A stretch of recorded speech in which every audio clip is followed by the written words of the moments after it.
የሀገሪቱ መንግስት አንድ ቀን ጧት ጠንካራ ትችት ማቅረብ የሚታወቁ ነፃ ጋዜጠኞችን በሙሉ ዘጋም። በርካታ የጋዜጦቹ አዘጋጆችና ጋዜጠኞችም ታሰሩ። ከዛ ጊዜ በኋላም የነፃ ፕሬስ ወሬ አልተሰማም። በተመሳሳይ ሁኔታ መንግስት G15 ወይም ቡድን 15 ተብሎ ከሚታወቁት ውስጥ 11ን በቁጥጥር ስር ያዋለ ሲሆን ከነዚህ ውስጥ የቀድሞ የውጭ ጉዳይ ሚኒስትሮች የጦር ኃይሎች ጠቅላይ ኤታማዦር ሹሞችና በርካታ የብሔራዊ ጦር አባላት ይገኙበታል። ከዛ ጊዜ ጀምሮ እነዚህ ግለሰቦች ስላሉበት ሁኔታ የተሰማም የታየም ነገር የለም። ከዛ ጊዜ አንስቶ የበርካታ ኤርትራውያን ተስፋ እንደ ጉንበኖ ጠፍቷል። ነገር ግን ኢሳያስ ቀድሞውንም ቢሆን ዲሞክራሲያዊ ለውጦችን ከማስተዋወቅ በብዙ መንገድ ርቀው ነበር። በአውሮፓውያኑ ሚያዝያ 2001 ፕሬዝዳንቱ በፖለቲካ ፓርቲዎች ውስጥ የመሳተፍ ፍላጎት ኖሮኛ ያውቁም ሲሉ ተናገሩ። ይህ ለብዙዎች አስደንጋጭ ነው። አሁን በፖለቲካ ፓርቲ ውስጥ የመሳተፍ ፍላጎት የለኝም፣ ወደፊትም ቢሆን በፖለቲካ ፓርቲ ውስጥ የመሳተፍ ፍላጎት የለኝም ነው ያሉት። ዲሞክራሲያዊ ሂደቱን ጉዥምብር ብለው የጠሩት ሲሆን ህግደፍ ፓርቲ አይደለም አገር ነው ሲሉ የፓርቲያቸውን አይነኬነት ያበሰሩት ገና በስልጣናቸው የለጋነት እድሜ ነው። እኒህ የምስራቅ አፍሪካና የመጀመሪያ መሪ ሆነው አገሪቱን ለ30 ዓመታት የመሩት ኢሳያስ አፈወርቂ ታሪክ የሚያትት ጉዳይ ነው። አሁን ላይ 3 አስርተ ዓመታት አንድ መሪም የመከነው የኤርትራውያን ተስፋ። ጤና ይስጥልኝ የተወዳችሁና የተከበራችሁ የኢትዮኒውስ ቤተሰቦች፣ ይህ ጽሁፍ ከቢቢሲ አማርኛ የተወሰደ ነው። ለእናንተ ይሆናል ብለን በማሰባችን እንደሚከተለው እናቀርባለን። አብራችሁን ቆዩ። 3 አስርተ ዓመታት አንድ መሪም እንዲሁም የመከነው የኤርትራውያን ተስፋ። ወቅት ከአዲስ የለውጥ አራማጅ የአፍሪካ መሪዎች መካከል ተቆጥረው የተወደሱት ኢሳያስ አፈወርቂ ስልጣን ከተቆናጠጡ 32 ዓመት ቢያስቆጥሩም የኤርትራውያን ተስፋና ህልም ሊያሳኩ አልቻሉም። ኢሳያስ አፈወርቂ አብዛኛው ጊዜያቸውን የሚያሳልፉት ከዋና ከተማዋ አስመራ 20 ኪሎ ሜትር ርቀት ላይ አባራማና ኮረብታማ በሆነ ስፍራ ላይ በሚገኘው የገጠር መኖሪያ ቤታቸው ነው። ካቢኔያቸው ከአውሮፓውያን 2018 ጀምሮ ያልተሰበሰበ ሲሆን ማንኛውንም የአገሪቱን ጉዳዮች በእርሳቸው በኩል እንዲያልፍ ይደረጋል ይላል ቢቢሲ። እንደ አንድ የአገር መሪ በርካታ የአገር ውስጥና የውጭ አገር ባለስልጣናት እየተቀበሉ ያነጋግራሉ። ኢሳያስ ከገባንበት አረንቋ ያወጣናል ብለው ባዶ ተስፋ ለተሞሉ ኤርትራውያን የትኩረት ማዕከል ናቸው። ይህ እስካሁን አልተቋረጠም። የ79 ዓመቱ አዛውንት ከስልጣን በቆዩባቸው 3 አስርተ ዓመታት ምርጫ አካሄደው አያውቁም። በቅርብ ጊዜ ውስጥም ለውጥ እንደሚመጣ የሚያሳይ ጭላንጭል የለም ይላል ቢቢሲ። ይህ ግን በ1990 እጅጉን በጣም የተለየ ነበረ። በአውሮፓውያኑ 1991 የኤርትራ ህዝብ ነፃ አውጪ ግንባር ሻዕቢያ በትግል መሪነት የኢትዮጵያ ወታደራዊ መንግስትን ድል ባደረገበት ወቅት ኢሳያስ አፈወርቂ የ45 ዓመት ጎልማሳ ነበሩ። ረጅምና ማራኪ የሆኑት ኢሳያስ አፈወርቂ በአገር ውስጥም ሆነ በውጭ በሚገኙት ዘንድ ተስፋን ፈጥረው ነበር።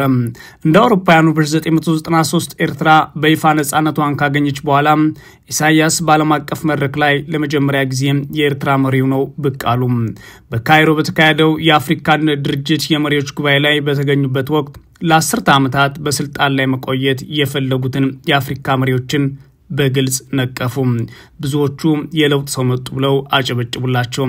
ኤርትራ ያን ያረጀ ያፈጀ አካሄድ በፍጹም እንደማትደግመው ቃል ገብተው የህዝባቸውን ማህበራዊና ኢኮኖሚያዊ እድገት የሚያረጋግጥ ዲሞክራሲያዊ ስርዓት እንደሚያሰፍኑ በቦታው ላይ ቃል ገብተው ነበር።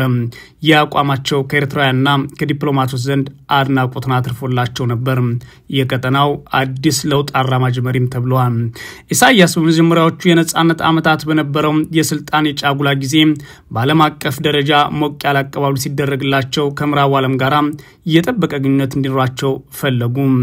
በአውሮፓውያኑ 1995 የወቅቱ የአሜሪካ ፕሬዝዳንት ቢል ክሊንተን የኤርትራው መሪ ወደ ዋይት ሃውስ ጋብዘው አገሪቱን በዲሞክራሲ ጎዳና ላይ ለጀመረችው ጠንካራ ጉዞ አድናቆታቸውን ገለጹ። በወቅቱ ታዲያ የኤርትራ የህግ የበላይነትና የዲሞክራሲ ስርዓት ያሰፍናል ተብሎ የታሰበው አዲስ ህገ መንግስትን እያረቀቀችው ነበር። ፕሬዝዳንት ኢሳያስ ህገ መንግስታዊ ስርዓት እስኪመሰረት ድረስ የሽግግር ፕሬዝዳንት እንዲሆኑ ነበር የታሰበው።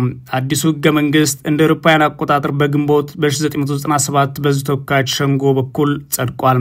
ነገር ግን በ1998 ኤርትራውያን ዓለም አገራዊ ምርጫ ይካሄዳል ብለው ሲጠብቁ በኤርትራና በጎረቤት ሀገራት ኢትዮጵያ መካከል በተፈጠረው አጨቃጫቂ ድንበር ምክንያት ጦርነት ተቀሰቀሰ። ኢሳያስ ምርጫውን ላልተወሰነ ጊዜ ለማራዘም ጦርነቱን እንደምክንያት ተጠቅመዋል ተብለው ይከሰሳሉ። የመድብለ ፓርቲ ዲሞክራሲያዊ ስርዓት ለመፍጠር ቃል የገቡት ፕሬዝዳንቱ እንደ አውሮፓውያን አቆጣጠር በ2000 የሰላም ስምምነት ከተደረሰ በኋላ ቁርጠኝነታቸው ተፈትሿል። የቀድሞ የቅርብ ጓዶቻቸውና የትግል አጋሮቻቸውን ጨምሮ በርካታ ሚኒስትሮቻቸው በመንግስታቸው ላይ ታድሶ እንዲደረግ ጥሪ ማቅረባቸውን ቀጠሉ። እነዚህ ከፍተኛ የመንግስት ኃላፊዎች በመጋቢት 2001 በጻፉት ግልጽ ደብዳቤ በኋላ ላይ ቡድኑ ወይም G15 ብሎ መጠራት ጀምሯል።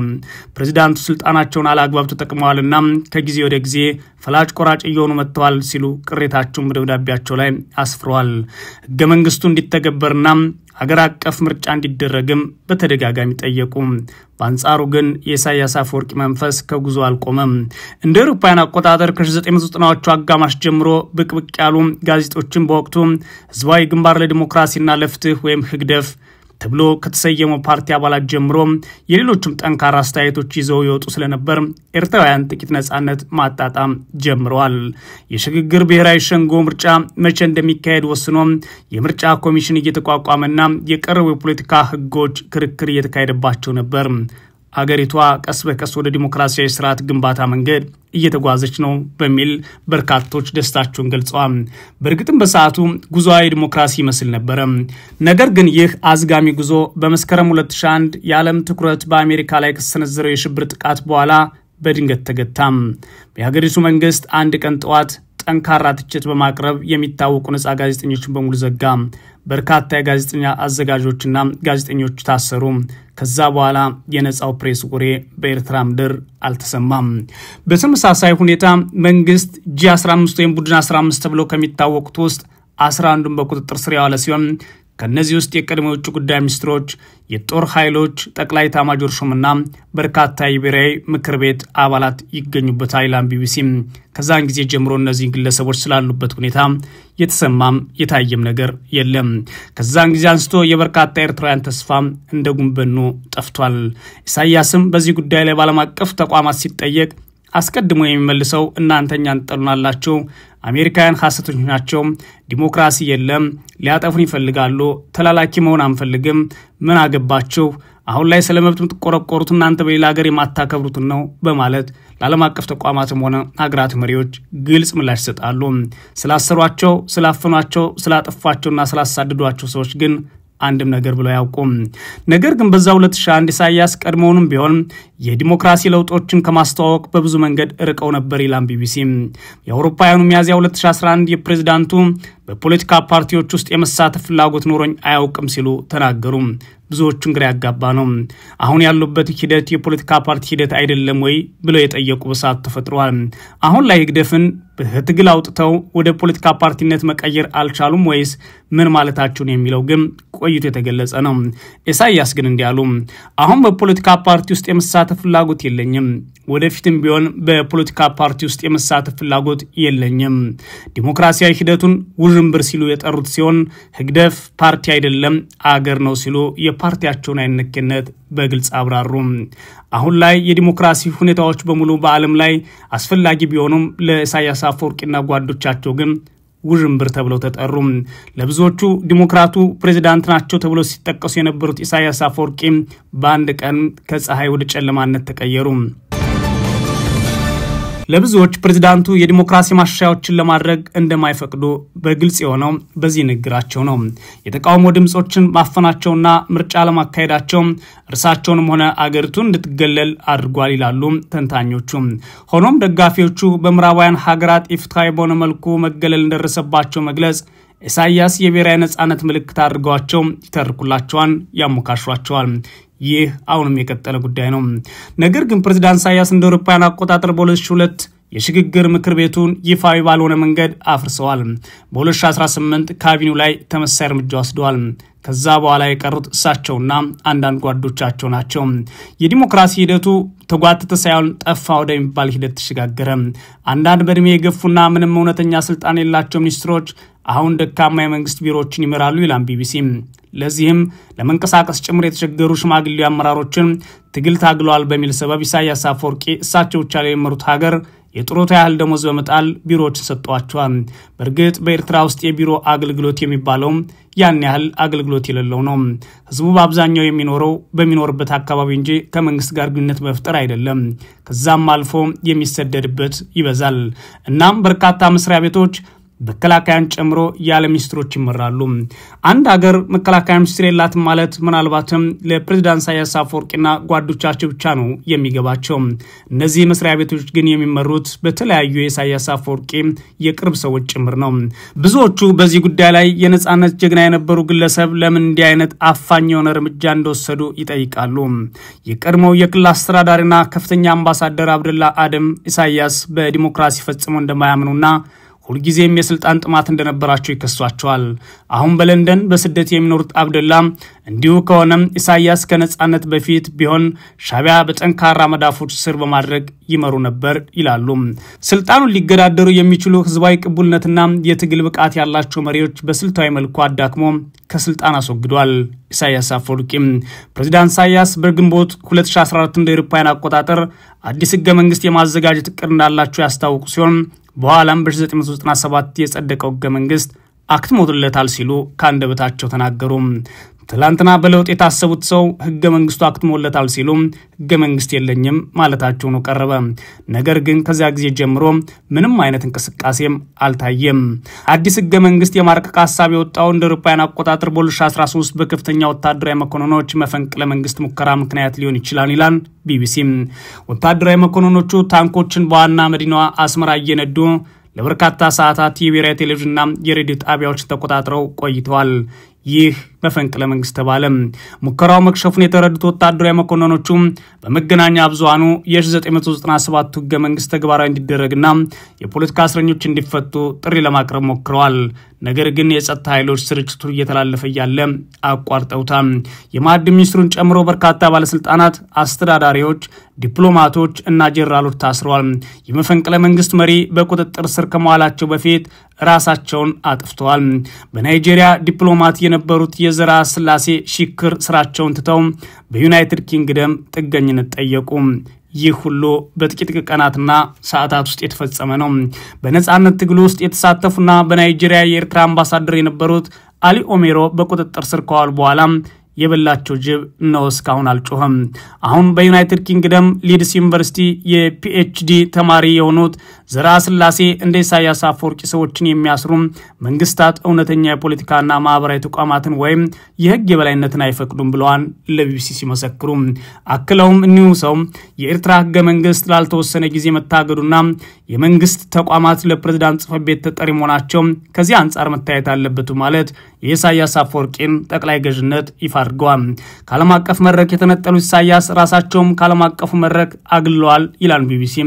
እንደ ተባበሩት መንግስታት ጠቅላላ ጉባኤና የአፍሪካ ህብረት ያሉ ስብሰባዎች ላይ መሳተፍ ካቆሙ በርካታ ዓመታት ተቆጥረዋል። ድንገት ሊሳተፉ ከፈለጉም የሚልኳቸው ዝቅተኛ የዲፕሎማሲ ደረጃ ያላቸውን ተወካዮች ነው። የዓለም ባንክ ባለፈው ዓመት ባደረገው ግምገማ የአገሪቱ ኢኮኖሚ ፈተና ውስጥ ነው ብሏል። የዓለም ባንክ ባለሙያዎች የኢኮኖሚ እንቅስቃሴ ባልዳበረ መሰረተ ልማት የተነሳ በመንግስት የበላይነት ተቆጣጣሪነት በሚካሄድ ውስን ድርድርና የገቢ ዕቃዎች ጥብቅ ቁጥጥር ታንቋል ካሉ በኋላ የፋይናንስ ዘርፉ ለረጅም ጊዜ ደካማ ሆኖ ቆይቷል ይላሉ። ፕሬዝዳንት ኢሳያስ ባለፈው ታሳስ ላይ ከመንግስት የቴሌቪዥን ጋር ባደረጉት ቃለ ምልልስ ችግሮችን አምነዋል። ከእጅ ወደ አፍ የሆነ የኢኮኖሚ የትም አይደርሰንም፣ በአሁኑ ወቅት በዚህ ረገድ ከበርካታ የአፍሪካ ሀገራት የተሻለ ደረጃ ላይ አይደለንም ነው ያሉት ኢሳያስ የማመናቸውን ሂደት። በተጨማሪም ኢሳያስ የሰብአዊ እርዳታ ራስን መቻል የሚለውን መርህ የሚያናጋ ጥገኝነት ያመጣል በሚል ፍራቻ አይቀበሉትም። ለብዙ ኤርትራውያን በተለይም ማብቂያ በሌለው ብሔራዊ አገልግሎት ውስጥ ገብተው መላወሻ ላጡ ወጣቶች የዕለት ተዕለት ኑሮ በጣም ከባድ ሆኖባቸዋል ይላል ቢቢሲ። ግን በአፋኝ አገዛዝ ውስጥ መጻኢ ጊዜያቸውን ብዙ ተስፋና ነጻነት ሳይኖራቸው ይገፋሉ። በፖለቲካ እድገት እጦት ግራ የተጋቡ፣ በግዳጅ ውትድርና በመንግስት የኃይል እርምጃ የተሰላቹ በርካታ ኤርትራውያን ነጻነት ፍለጋ ህይወታቸውን ለአደጋ ያጋልጣሉ። ባለፉት 2 አስርተ ዓመታት ውስጥ በመቶ ሺዎች የሚቆጠሩ ኤርትራውያን ሀገራቸውን ጥለው በበረሃዎች ውስጥ በማቋረጥ አስተማማኝ መሸሸጊያ ፍለጋ ተሰደዋል።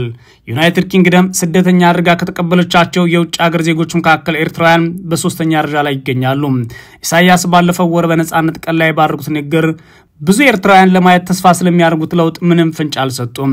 ስለ ሕገ መንግስት፣ ብሔራዊ ምርጫ ወይም የፖለቲካ እስረኞች መፈታትም ያሉት ነገር የለም። በተመሳሳይ የሞተ የሚገኘው የሀገሪቱን ምጣኔ ሀብት እንዲያንሰራራ ለማድረግ የሚያስችል ተጨባጭ እቅድም አልታየም።